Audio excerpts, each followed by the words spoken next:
It is my privilege to be here this evening with Jack Ma, one of the great entrepreneurs of our time, of course, the founder of Alibaba. And we have so many things to talk about over the next half an hour. And of course, we also want to try to get to your questions as well. We're going to talk about Alibaba, of course, but also China, the Trump world that we all live in, globalization, trade, and so many other issues.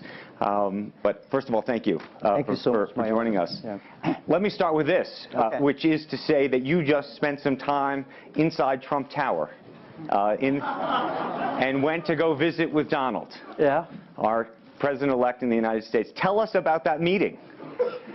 Well, it's a very productive meeting, much better than I thought, than I expected. What did you expect?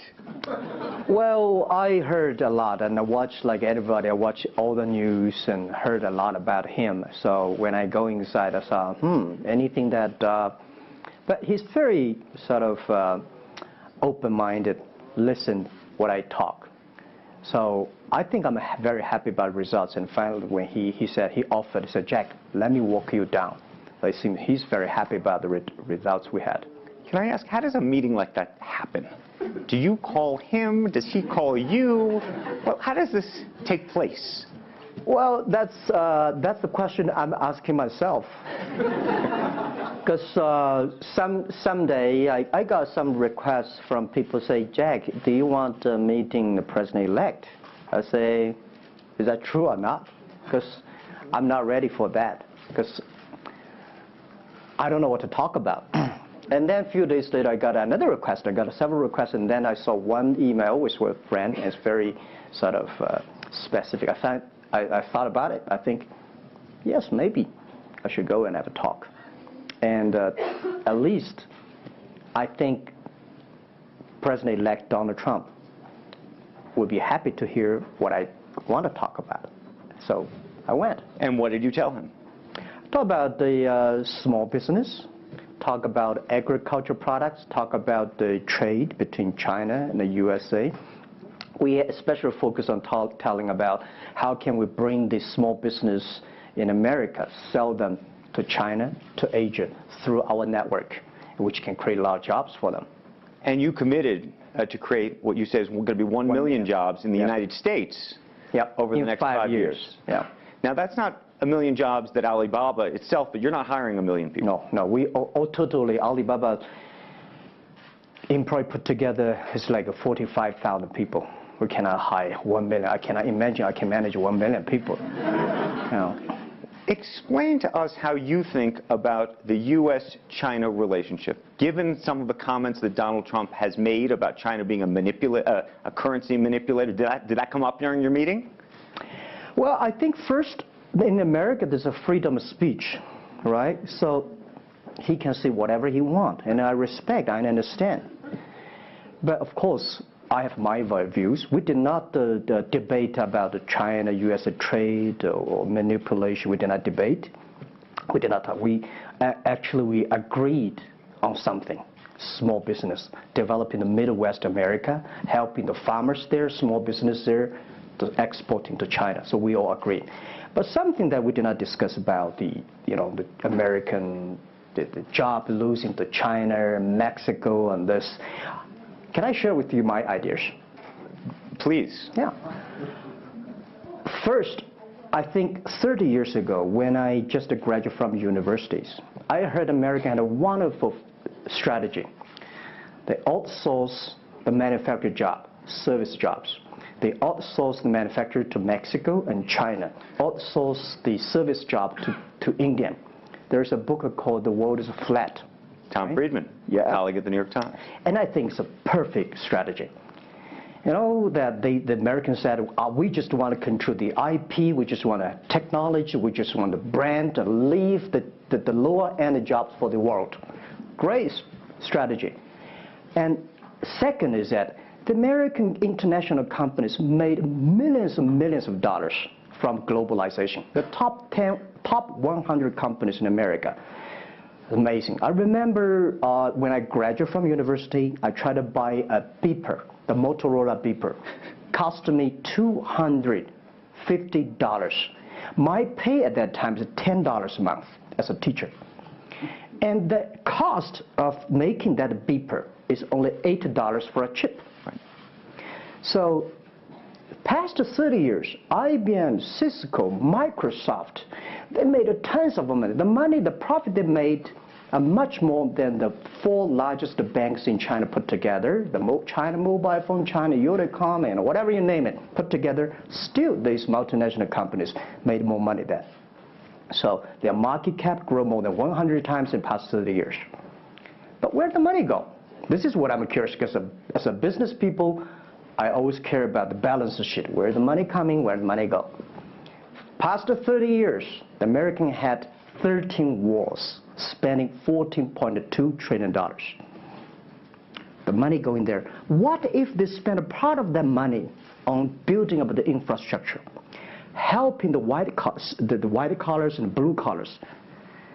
No matter how strategy good it is, you're supposed to spend money on your own people, right? Not everybody can pass Harvard. Like me, they're not good at education, right? We should spend money on those people who are not good at schooling.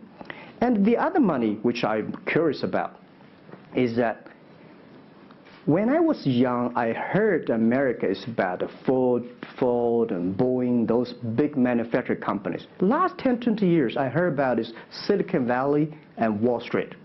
The money go to the Wall Street. And what happened? Year 2008. The financial crisis wiped out $19.2 trillion USA alone. They wiped out all the white collars and destroyed 34 million jobs globally. So what if the money is not Wall Street? What if the money spent on the Middle East, Middle West of the United States, developing the industry there? That could be changed a lot. So it's not the other countries steal jobs from you guys. It is your strategy. Okay, but you do not distribute the money and things in a proper way. This is what I. And now we're having a backlash. And that backlash is a rebuke of globalization. And so much of the conversation, frankly, that we have here, and that backlash is happening in the United States. But I will say President Xi was here yesterday. You had lunch with him. And he was quoting Abraham Lincoln. What did you make of that? Well, I would say that globalization is a great stuff. It's the USA, it's developed countries to teach us how to do globalization. I remember 2002 or 1 before China joined the WTO, everybody in China was worried. Me, I was worried. Because what if all the international products come to China, destroy our industry, and we have to lose a job? So convince China, after 20 years, then you guys are say, this is a terrible thing. I believe globalization is good, but globalization needs to be improved. This is Donald Trump, President-elect, want to solve it, the problems. That globalization, I think, should be inclusive globalization. In the past 30 years, the globalization was controlled by 60,000 big companies. 100 years ago, globalization was controlled by several kings and emperors. What if next 30 years we can support 6 million business doing business across the board? What if in next 30 years we can help support 20 million small business can do business across the board? So this is something which I believe globalization should be inclusive. And do you think that the words of President Xi will happen in reality, which is to say that China has largely acted on its own behalf for many, many years, and now is effectively saying that the U.S. needs to continue acting on everybody else's behalf? Yeah, I think, the world needs some, Mr. Xi yesterday said, it's a wonderful time, it's a bad time, or the worst time. The world needs a new leadership, but the new leadership is about working together. This is what I understand. We do not necessarily need one specific leader to teach us what to do, what not to do. But the world have to partner together. This is what I think. And I think as a Chinese, as a business people, I feel proud for what President Xi said yesterday. As a business person, I want the world to share the prosperity together, to join the force together. As a Chinese, I'm happy about what he committed. Yesterday he said, he speaks like us, takes the responsibility of the second largest economy. As the China's second largest economy, he has to take some responsibility. This is the first time I heard a Chinese leader make number commitment. He said, next 10 years, we are going to import $8 trillion. This make me feel excited because China is transforming from exporting to importing.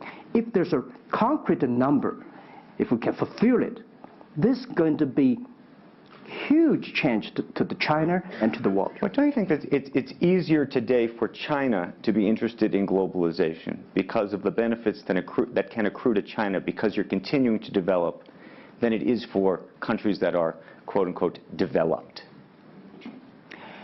Well, first, the WTO rule is not designed by China. It's not made by China. I will say there's something that I want to change. The WTO is designed, a lot of rules designed for big companies in the past 30 years, and only big companies can do it.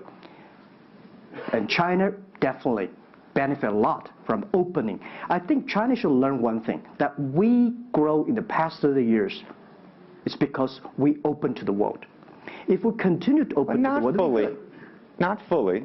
Okay. American business that wants to effectively go into business in China has a very difficult time, has to partner effectively with a company that's there already. This is why I said China has problems too. The world has problems.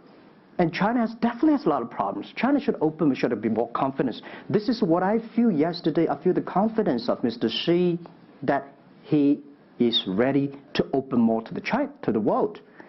This is what I suggest, that we should solve the problem by business community, right, by negotiation. WTO, China joined WTO for like, 20 years or 70 years. I don't know the number. But the past years, that I think we as a business, we as a country, we as the world, we have to review something. Right. But not because unbalanced things, we stop it. You've been calling for something called EWTP. Yeah. What is that? This is what I would talk about, is that the WTO was great, but they mainly designed for developed countries, big companies. There's no opportunity for small business. We want to build up an electronic world trade platform to support young people, small business, thanks through mobile phones, internet, they can sell and buy across the board. And the other thing is that WTO is a very interesting organization. When you put the Doha round, when you put 200 government officers in a one room, ask them to agree on something, it's impossible. I can never imagine that they can agree on something together. Business should be designed by business people. So we believe EWTP should be something that the business people sit down together, agree on something, negotiate on something, and get endorsement from the government. I want to talk a little bit about Alibaba and the model itself, because I think for many in the West, if you will, they don't necessarily understand it. And to the extent that the extent that I could try to compare it to Amazon, which I know you think is an unfair comparison, one of the things that's so fascinating to me is that Amazon and Jeff Bezos have pursued what might be described as a very asset-heavy business model. They're buying airplanes. They want to own the entire supply chain from beginning to end. And Alibaba has effectively an asset-light business. It is very much, in terms of the retail piece of this, the opposite. You don't want to own the warehouses. You don't want to own the logistics companies. How do you think about that? Is Jeff Bezos right, or are you right? And is there going to be a meeting in the middle? I hope both are right. And because the world can never have one model. If the world has only one correct model, the world is too boring. Right? We need to have all kinds of models. And the people who do the model should believe in the model. And I believe what I do. Right? The difference between Amazon and us. Amazon is more like an empire. Everything they should control themselves, buy and sell. And our philosophy is that we want to be an ecosystem. Our philosophy is to empower others to sell, empower others to service, empower making sure the other people are more powerful than us, making sure with our technology, our innovation, our partners, our 10 million small business sellers, they can compete with Microsoft, IBM. Our philosophy is that we think using internet technology, we can make every company become Amazon. Remember one thing, today for our sales, our GMV last year is more than $550 billion US. To hire people deliver for us, we need 5 million people. So how can we hire 5 million people deliver things for us to deliver the things we sold? The only way we do is empower the service company, logistic companies, making sure they are efficient, making sure that they make the money, and making sure that they can hire more people. But without owning the whole chain, can you do it as effectively? The idea that you're watching Amazon being able to deliver things now within hours, literally. We made 125 cities deliver within 1 day last year. Imagine, 10 years ago, deliver one thing from Beijing to Hangzhou takes about 8 days. Now you can deliver things from Beijing to Inner Mongolia or some city within 12 hours. It's improving. You can never expect these things happen within 24 hours. We have patience. So I think, can you imagine that within the 11/11 Singles Day, we sold $17 billion, and by delivering more than 600 million packages within 3 days. This is happening, and this is what we feel proud of. It's not how much money we make. It's not how powerful we are. We think because of the technology, we can make the technology very inclusive, that every small companies can use it. This is my dream, because I started my first business in 1992 in China as a small business. In order to borrow money, $5,000 US from bank, took me 3 months to acquire, still failed. So difficult to be a small business. Today, with the technology, we can empower them. This is something I want to do. One of the critiques, as you know, and it continues to linger around Alibaba, is the piracy issue. There's an IP issue, and it's an issue all over China, but you take the brunt of a lot of it. Yeah. How much progress have you made in your mind, and how do you think about some of the regulatory bodies in other countries, including the US, that continue to criticize Alibaba for these issues? First, when we start do this business, as a business like this size, you have to take all the criticism. You have to listen what is right, what is wrong. And second, as an e-commerce, when you put 10 million small business, empower them to sell. We do not like Amazon buy. We cannot check. Even when you buy $55 trillion or $550 billion, you cannot check every product. So the model itself and the e-commerce itself may have a lot of these flaws. And third, I would say in the past 17 years, we are the leader of this anti-privacy issues, the IP, protect the IP. But the second, we are internet companies. We do not have the law enforcement. We find this guy is selling product, cheap, fake products. We delete them. We cannot arrest them. But we have huge progress. Last year alone, we put 400 people into jails. We deleted 370 million fake products listing on our site. I would say we are the leaders, and we are using the big data to check who's buying, who's manufacturing, who's selling, what is the address. So now I'm happy about the whole world, especially China, all the government organization, start to realize the issues. So I would tell you, good thing is that today, when you go to those criminal group, which I call them criminals, those fake products manufacturers, sellers. You praised the quality, though, of some of these. I would talk about it later, all right? Those criminals said they can go anywhere but not Taobao and Tmall, because using our data, we trace where they are, who they are, what's the address, what the amount. and we will deliver this to the police station and working with them to arrest them. The quality issues is something I want to share with the people. It's not about praising the fake products. I want to say that for so many years, those branded companies, you have to be very careful because the fake products, their quality improving is scary. That is the difference between us. Because when you find guys, the people said this is fake, and you have to find people, you have to find a third-party institution to check it is fake or not. We find sometimes the quality is better. And I tell you, another thing is even scary. There's one branded company. He said, we are selling fake products. We check everything. There's nothing wrong. So we say, what is wrong? So we buy the products from his flag shop and deliver to them. They say, it's a fake. You know what I'm saying? Yep. We buy things from the flag shop of this brand and deliver back. It's the fake products, they say. So it's a bit confusing. Right. This is fighting against the fake products is a war against the human greediness. It's not easy. You cannot finish it, but you have to continue to fight. And I want to say we put 2,000 people, 1 billion RMB every year fighting against that. It can never finish the war within 2 years. But I'm happy. Whether people criticize me, criticize us, the most important is that we are happy about the progress we made. Right.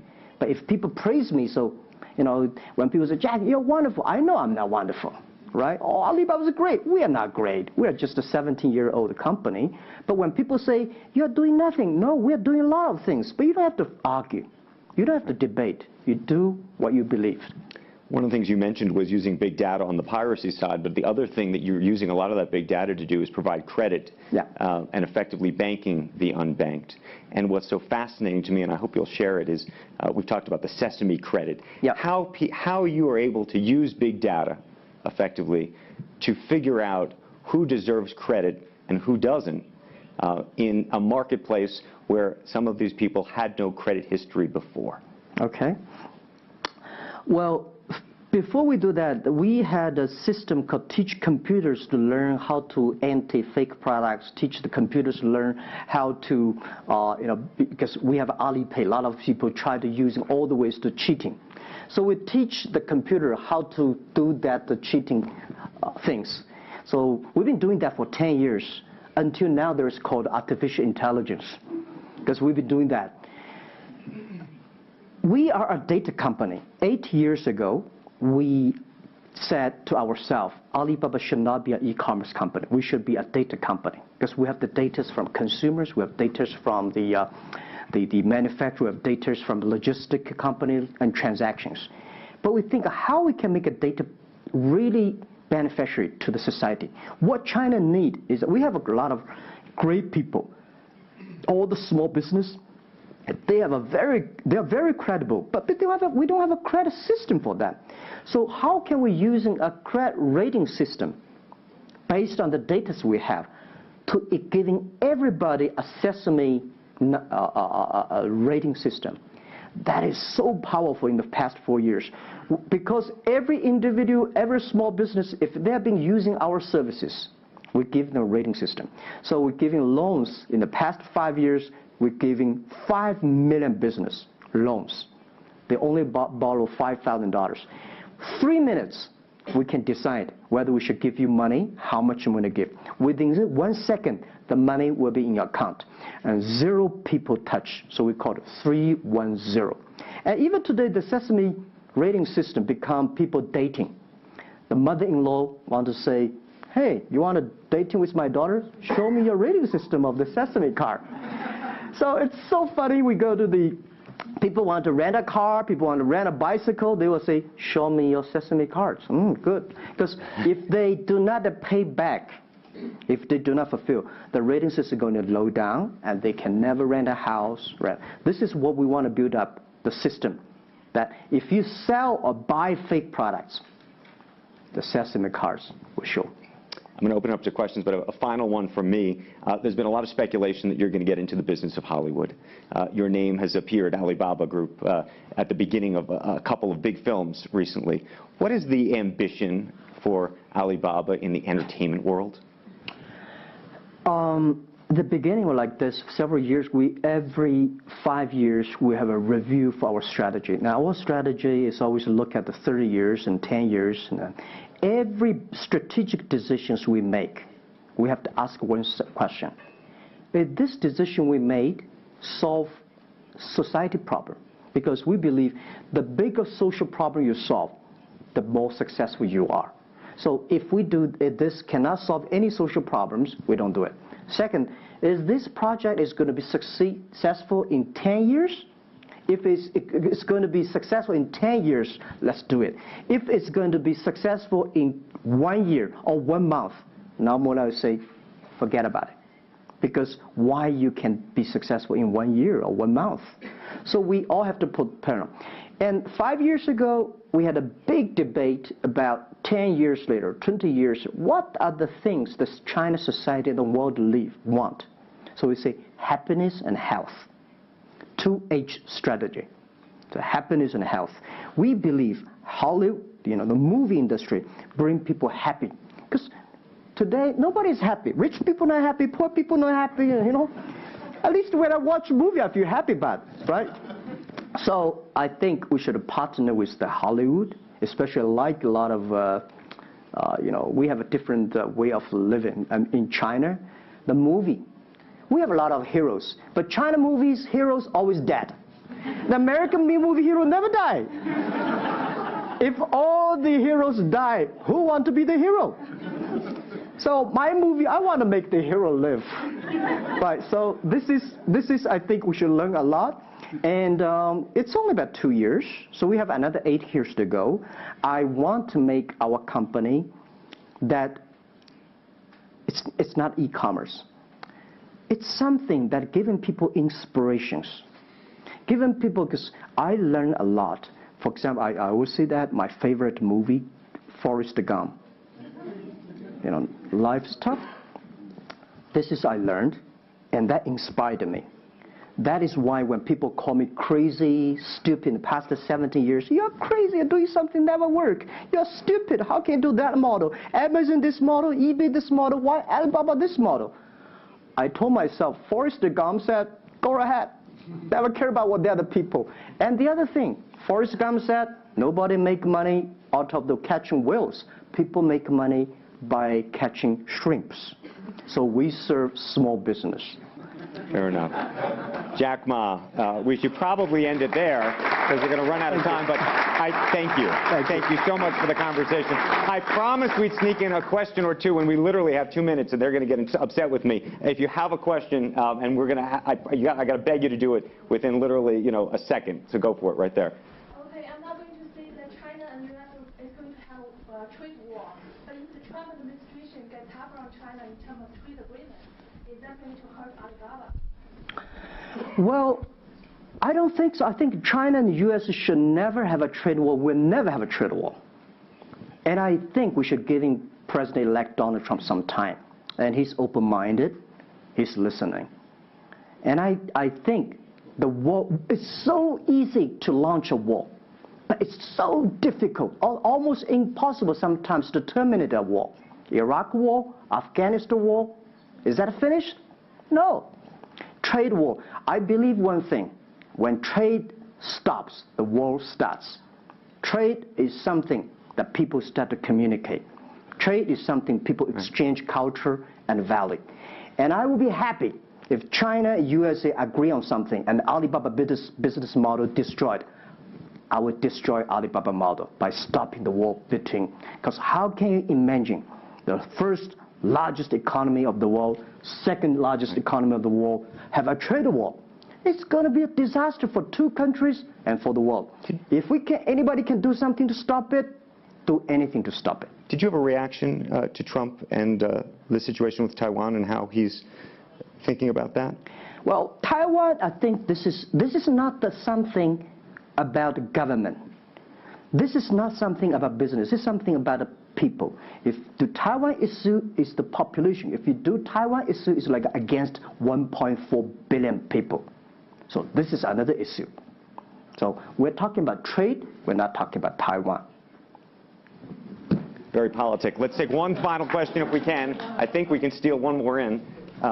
Yes, sir, right there. I'm not a politician. I try to speak like me this. a credit store. How do you assure you are not messing up with people's life and you are not dictating the whole, credit kingdom or the system? Because now you are the decision makers, you are the rule makers. Okay. First, I'm not sure. People say, oh, this is uncertain world. Every day is uncertain. The only certain day was yesterday. I'm not sure about that in the future I would dictate, I would be stupid.